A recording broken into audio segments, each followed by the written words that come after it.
Dans l'objectif de réduire l'utilisation de produits phytosanitaires dits classiques, les préparations naturelles, peu préoccupantes, interrogent aujourd'hui de nombreux viticulteurs et conseillers. Actuellement, plus de 20 substances de base sont autorisées, comme le sucre, le vinaigre ou la bière, l'ortie ou la prêle. On dénombre plusieurs dizaines de substances naturelles à usage biostimulant, appelées SNUB, comme l'achillée millefeuille ou la camomille matricaire. Plus couramment appelées PNPP, dans quel cadre peut-on les utiliser et que peut-on en attendre dans les vignes? Sont de deux types. Les PNPP destinés à la protection des plantes, et là on quitte la France pour se placer au niveau européen avec le statut de substance de base au niveau de la réglementation phytopharmaceutique européenne. Donc il n'y a pas de spécificité nationale, sauf qu'elles sont approuvées en France sans problème.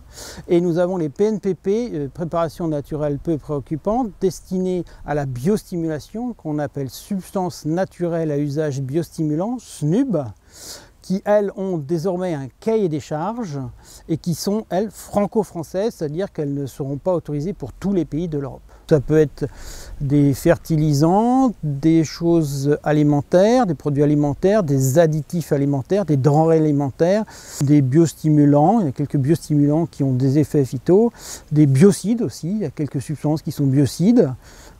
Et puis après on a toute la partie élémentaire qui n'est pas censée avoir des effets phytopharmaceutiques. Les PNPP sont définies par le Code rural. Elles incluent d'une part les substances de base listées par la réglementation européenne et d'autre part un ensemble de substances naturelles à usage biostimulant. Aucune PNPP n'est soumise à autorisation de mise sur le marché. Les préparations doivent cependant répondre à des cahiers des charges et l'opérateur doit respecter une certaine traçabilité. Les substances de base peuvent être utilisées pour un usage phytosanitaire, tandis que les substances naturelles à usage biostimulant ne revendiquent pas de qualité de protection de la plante contre les pathogènes et sont indiquées comme soutien au bon métabolisme de la vigne. Au sein des PNPP, on retrouve des substances qui peuvent être utilisées pour divers usages.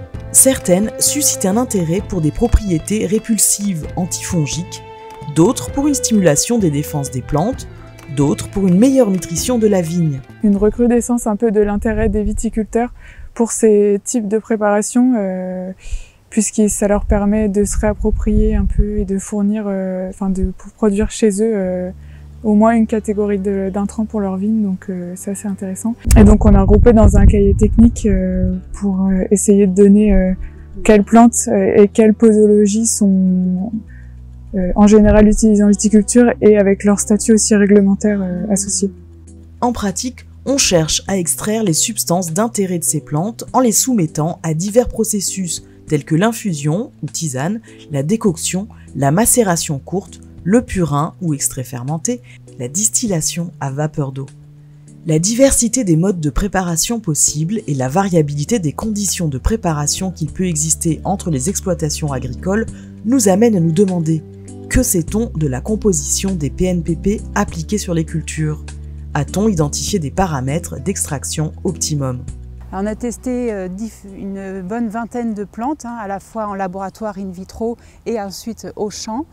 Et on a étudié à la fois des infusions de sureau, serpollet, clou de girofle, infusions d'ortie, de décoction de rhubarbe. On a fait aussi des huiles essentielles de clou de girofle et d'origan, des macérations de chêne, enfin énormément de différents types de plantes selon la bibliographie, ce qu'on avait pu voir dans d'autres études scientifiques. On peut à la fois les acheter dans le commerce ou les préparer soi-même.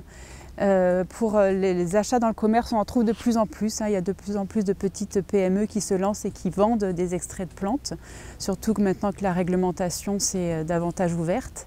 Il faut continuer à travailler pour mieux identifier le mode d'action de chaque plante, de chaque préparation, pour mieux le positionner aussi dans un calendrier de traitement. Alors en Pays de la Loire, on s'est intéressé aux extraits végétaux issus de savoirs plutôt paysans et préparés de manière empirique sur les domaines viticoles. Et on les a testés chez des vignerons ligériens et dans des plateformes de lycées agricoles. Et donc on les a testés à différents stades phénologiques le long de la vigne et aussi parfois une plante toute seule tout le long de l'année.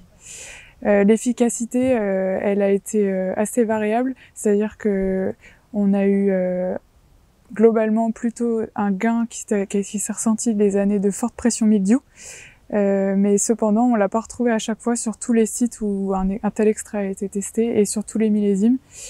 Donc, de manière générale, on a eu du mal à extraire de cet essai des recettes miracles, mais ça a donné quand même des références sur des savoirs paysans et ça a permis de nous donner des pistes pour la suite. On a testé par exemple des extraits de sarment contre le mildiou et aussi beaucoup de produits d'origine naturelle, en particulier contre le mildiou et le botrytis. Alors les extraits de sarment avaient une efficacité sur la mobilité des zoospores de mildiou et inhibaient leur mobilité jusque sous les stomates des feuilles et permettaient ainsi d'annuler la contamination. Pour comparer les résultats, on comparait un témoin non traité, donc aucun produit, à un témoin traité à l'eau et à une dose de cuivre classique utilisée par les viticulteurs. Et ces extraits de sarment montraient une efficacité équivalente à une demi-dose de cuivre. Donc on devait renouveler ce produit en amont de chaque pluie qui entraînait des contaminations. 53% des viticulteurs en agriculture biologique utilisent des produits à base de plantes et plus de la moitié d'entre eux les produisent de manière artisanale. Pour une action sur le mildiou, les substances PNPP non végétales sont peu employées. Malgré tout, c'est vrai que la totalité de ces plantes, on peut bien le comprendre, n'ont jamais été toutes testées pour leurs propriétés biostimulantes. Elles sont autorisées, après c'est aux gens de savoir comment les utiliser, les concentrations et les effets qu'ils peuvent en attendre. De nombreux essais ont été réalisés afin d'évaluer l'intérêt des PNPP vis-à-vis du mildiou. Aucune PNPP ne constitue aujourd'hui une alternative complète au cuivre. Certaines montrent un intérêt pour réduire les doses. Il peut être nécessaire de ne pas écarter une substance dont l'efficacité serait certes plus faible, mais dont l'efficacité globale serait tout de même un atout. Il y a un grand avenir encore sur les plantes, les substances naturelles. Il y a encore beaucoup de choses à identifier et il faut que tout le monde s'y mette à faire de la recherche chez soi, que ce soit dans son vignoble ou dans son verger. Il y a encore beaucoup de choses à chercher, donc mettons-y tous ensemble.